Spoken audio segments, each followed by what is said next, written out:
Hey, fight fans, welcome back to Carlo Prusa MMA. Today I am with the Cage Warriors main event winner from Friday night. He is the Nomad. He is the now 8-2 pro fighter, Mr. David Wilson. Damon, what's going on, brother? You feeling that high still from Friday night? I am, man. I'm just coming down, and I'm happy. I'm fat and sassy. That's for damn sure. Overall, great performance, my friend. Very fun, exciting fight. You're able to get a big opportunity. Finish it off, first round. Those beautiful knees. Walk me through that finish. Yeah. The knees were definitely damaging. I felt him not liking my power. Every time we would come in and exchange, I felt like I was getting the best of him. He was clipping me a few times, but nothing with anything stinging on it. But I saw him starting to wilt, starting to back down to the pressure and the power. And once he did that, he started ducking every time I would go to throw a punch. So I figured, well, the knee up the center line ought to land. And I threw one, early on before the finishing sequence, and it got real close. So I knew it was going to be there. I just had to be patient and stay behind my jab and my feints and get him to duck. And he ducked right into a brutal series of knees. Your opponent, Ryan Lilley, I think that was his 23rd pro fight. You fought a guy with a lot of experience. Right now as an A&2 fighter, going to the prime of your career, trying to chase, the big shows. Is that what you think you need to be doing right now, is just find a bunch of guys with experience? Yeah, for sure. I'm always looking for a step up in competition, and Cage Warriors does a good job of getting those fights for me where it makes sense. A few fights ago, I took a loss to a guy that had a similar record. A lot of fights, a lot of experience. And I came in on the wrong end of that one, and so this one for me was a bit of an avenge statement. To let myself know and let the people know that I can compete with those veterans of the sport. I just feel like, man, I know I'm getting better. I've felt better last camp. I felt better this camp, and I felt better in the cage. I felt more present. I was feeling every shot land. I was seeing all the shots, and just becoming a tad bit more patient in there. I'm still pedal to the metal, but yeah, I'm gaining a lot of experience going against these guys. Was it a pretty cool experience to be able to headline a Cage Warriors card? Yeah. I've always wanted to headline one of those cards. I knew it was coming. I'm always towards the top, but I never get that headline spot. We always say, oh, I'm the main event. I'm the people's main event. But this time I actually was. And yeah, it was interesting, being last, being in the locker room by yourself at the end. I had a lot of room to warm up. It was nice. But yeah, watching that card go down, all the finishes, man, it was like, I'm a fight fan first and foremost, so I'm watching on the big screen backstage, and it's getting me jacked up. It's getting me riled up. And on top of that, the opposing locker rooms right next to us, and they were winning majority of the fights, and man, they were hooping and hollering, and it was starting to piss me off a little bit. So I think it gave me an extra little gear to go out there and get it done. Cage Warriors, a very respected regional promotion. One obviously known for the likes of Tom Aspinall alumni from there, Michael Bisping, Patty Pimblett, Conor McGregor. For you, the fact that now they're doing shows within the United States as well, you think this is one of the best avenues you can be on to, help get to where you want to go? Yeah, I do, and I've thought that since my first opportunity fighting for him, which was when I was 1-0 as a pro. So it was something that I saw as a huge opportunity. Obviously, they didn't have the recognition in the States, but I think they're starting to get that. I think it's right up there with all those other regional organizations, broadcasted on UFC Fight Pass and all the goods. So. And yeah, with them being a direct feeder into the UFC, I mean, that's all of our goals, is to get to the highest level and get paid to do what we love to do. So I think I'm on the right track. I think I got to keep putting guys down. That's what they want. So I got to keep getting brutal finishes like that one. No doubt. For me, it's kind of crazy. Like, I don't know when you start following mixed martial arts, but I've been following since first season of The Ultimate Fighter, 2005. Back then people were calling this human cockfighting. It wasn't legal anywhere. And people thought it was like criminal, barbaric activity. Now we're at a point where just the UFC alone, you have like 40 shows a year. And, in addition, when you count the regional scenes, if you wanted to on Fight Pass, you could literally watch a fight probably 4 days out of the 7. Yeah. When you first started watching the sport, did you ever envision this to blow up to where it is today? It's funny. I feel like I never really thought about it, because I was a fan for a long time. My uncle used to record pay-per-views of Pride on VHS, and that's what my brothers and I would watch. And I guess I just never really thought of it of it blowing up to this level. It was hard to kind of recognize it as a sport, I guess, but I'm unbelievably stoked that it has grown to this level. It makes what I do feel more rewarding and feel more purposeful when you have more eyes on it, and I really think that it's starting to take over sports. Obviously, as Americans, we love football and baseball, but man, fighting is right up there. So I think in the next 10 years, you're going to see it kind of become the number one avenue of sports fans. Yeah. There's so many people who watch this sport now. There's so many more eyeballs on it. You have these casual fans, and I feel like they look at the big names, they look at the McGregors, the Habibs, the Patty Pimblets, and they're like, "Wow, man, it must be amazing to be a professional fighter. This is the greatest thing ever." Little do they know, battling on the regional scene is one of the hardest things anyone will ever do. You're not making millions of dollars fighting on the regional scene. A lot of guys have that 9-to-5 jobs, kids, wife. You have to pay to train. You have to deal with guys who want it just as bad as you. You have to punch them in the face. You probably have to get punched back. You got to do this day in and day out, miss birthdays, miss anniversaries, miss all this stuff just to chase the dream. Why have you chosen to do this, and why are you continuing to do it? Yeah, man, no, you nailed it. You know exactly how it is. It is incredibly difficult. It's just something that I always wanted to be a professional athlete, and I want to compete as long as my body lets me compete. I enjoy doing it. I enjoy the day-to-day, the training aspect of it. If I wasn't fighting professionally, I would still be training every day. So it's like, if I'm going to train every day, I might as well get in there and scrap a little bit. It does make it very difficult, balancing a job. I had done that in the past. I'm pretty much committed full time right now. I'm lucky enough to have a good woman in my life, my wife that helps out with the bills at home, and then we've got a couple babies, so I help out with the babies when I'm not in training camp. But yeah, man, you just put your faith in it. You keep believing.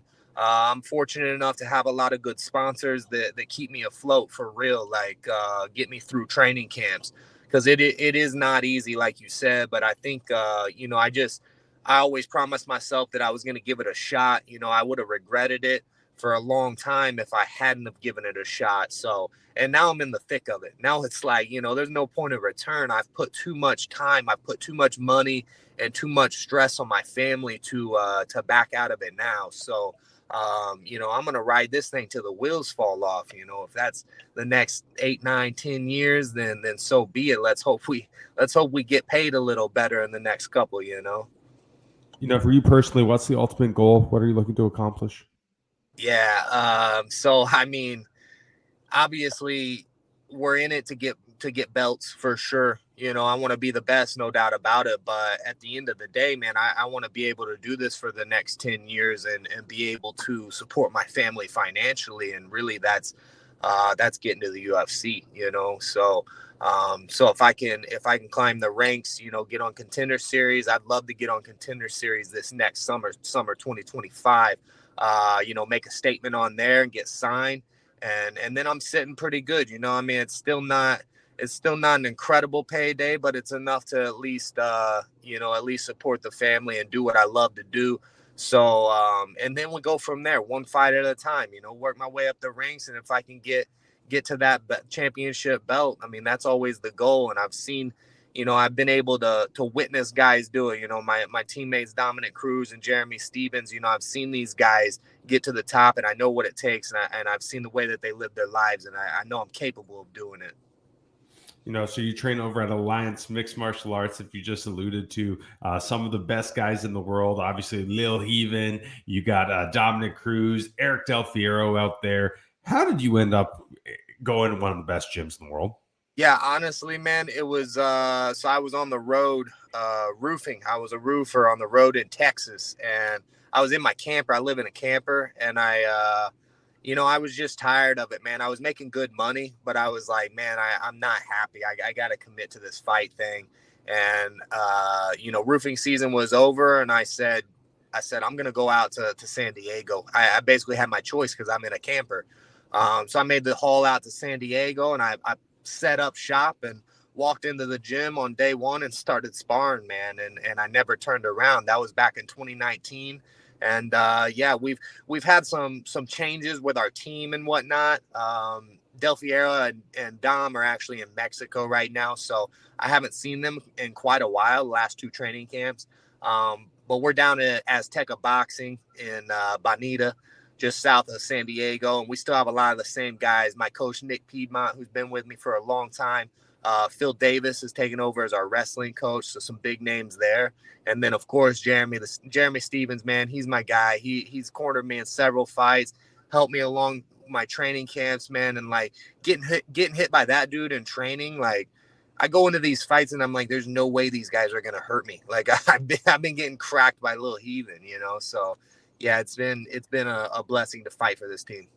I think sometimes there's a little bit of a misconception. Obviously, when you be able to train with some of these guys, as you mentioned, big former UFC names, obviously, yeah, from a training aspect, obviously, to be able to mix it up with them, there's benefit. But I really feel like the benefit comes how you handle yourself. You're dealing with guys who are used to the pressure. How do you handle the media? How do you handle yourself before a fight, after a fight? Are those some, I guess, tricks of the trade that you're getting from these people? Oh, 100%, man.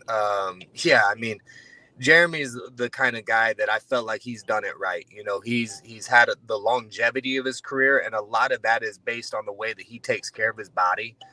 Outside of training camps, during training camps, this guy is an absolute monster when it comes to the physical therapy part.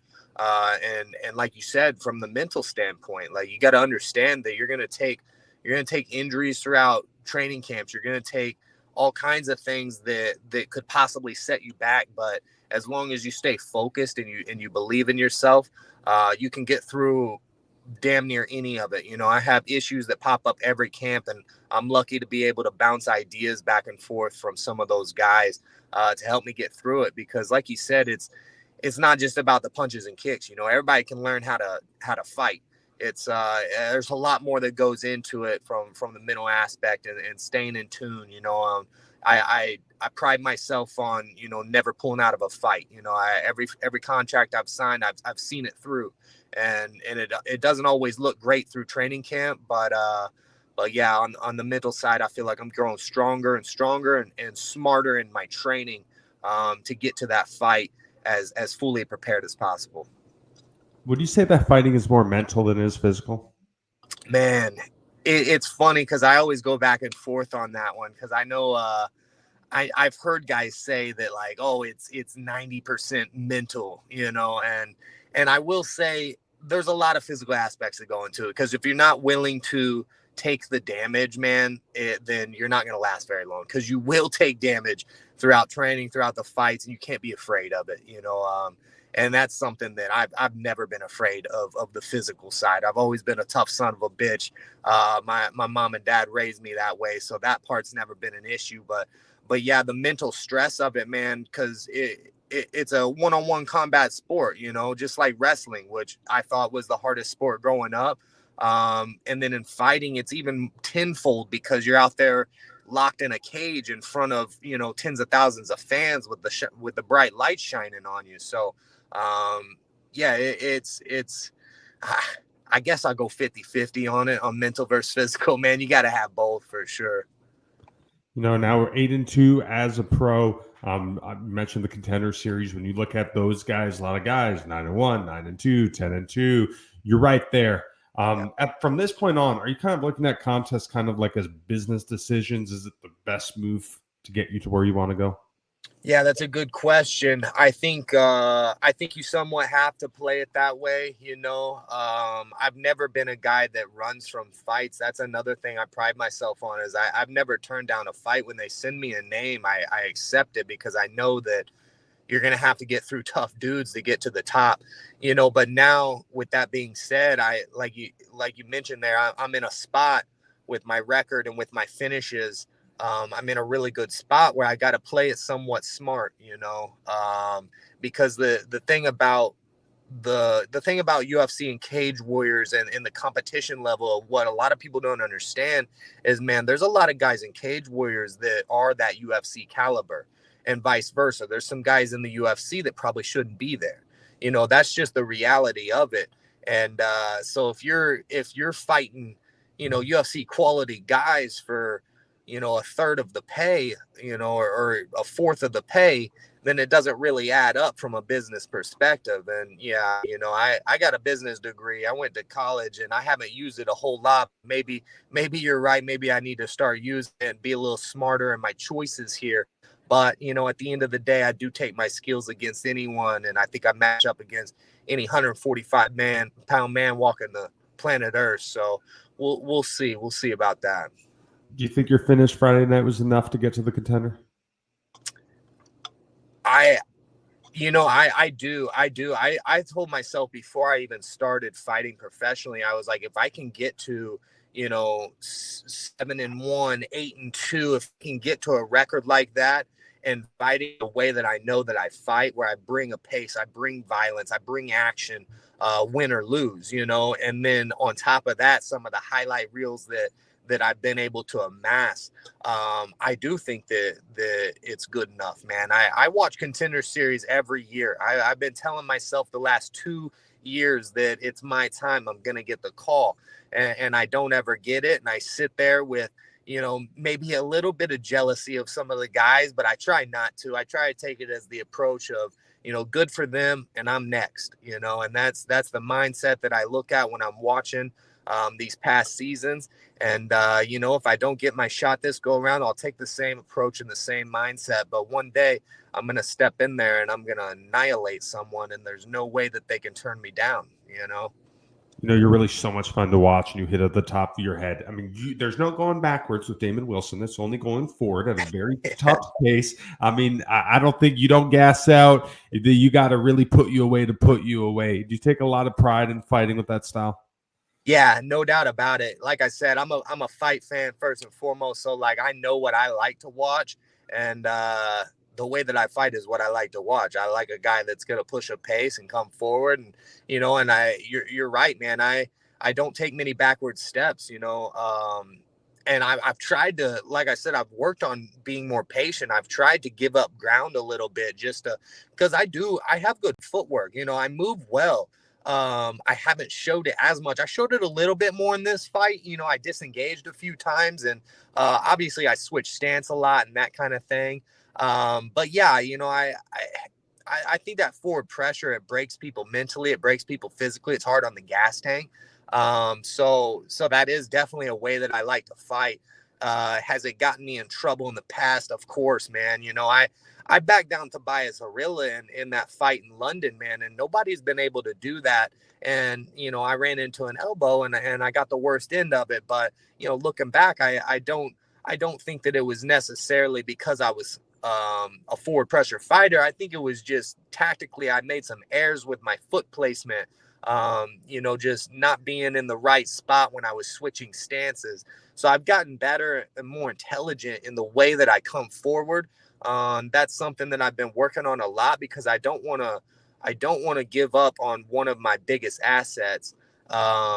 You know, and start playing a game where I'm like timid and hesitating and moving backwards. That's just not me. So I'm gonna keep doing what I'm doing. And I'm just gonna sharpen it up and be better at it. You know, you mentioned you got to fight in London. You know, obviously something is really cool. Cage Warriors, obviously, because they do a lot of shows in Europe, you having guys on the regional scene get to fight out of the country, get to travel the world. I don't know what other regional scene has that. That's pretty cool. For you to already be able to do this, be able to travel the world, see different stuff during fighting. I mean, is that pretty cool? Yeah, that's a cherry on top, man. I love traveling. You know, I've traveled with my job prior to fighting, I traveled to a lot of different states. And now I've been able to train in a lot of different states and fight. And now going overseas and fighting, it's remarkable experiences. And man, that's what life's all about. So, if fighting can take me through this journey where, I try not to focus and stress so much on the wins and losses, and take an approach of how blessed I am to be able to do it, to have an able body, and be able to compete as an athlete against all different kinds of fighters, so yeah, it's truly a blessing to be able to travel and do what I love. All right, David, last question for you, my friend. So 24 is about done. We're going into 2025. What is the ideal outcome for 25? Yeah, 2025, we talked about it a lot, about Contender Series and getting the UFC. So, yeah, Contender Series in the summer. If I got to get one more win, I'll do it, and I'll get another finish and become undeniable. But yeah, I'm going to step in that Contender Series octagon, and I'm going to put somebody away with a right hand, more than likely. And then, at the end of the year, get me on a card, and the Nomad name is gonna surprise the masses of the combat sports world in the most feared arena in all of combat sports, and that's that 3 letters, the UFC. So yes, sir, that's gonna be what we're gonna do. And if it doesn't come to fruition, I'm gonna keep whooping ass and get that gold belt wrapped around my waist in Cage Warriors. So I'm up for that as well. But either way, we got a lot of success coming our way, and just stay positive and keep looking forward. Well, David, man, thank you so much for taking the time out of your evening to talk to me, my friend. It was awesome watching you fight Friday, and hey, I wish nothing but the best, man. I think you got a very bright future, my friend. God bless you, Carlo. I appreciate you and putting the shine on some of us regional guys. It means a lot to us, so thank you very much for that. Absolutely. That's it for us tonight. That is the Nomad. He is Mr. Damon Wilson. I'm Fight Dr. Carlo Prusa. Stick around, fight fans.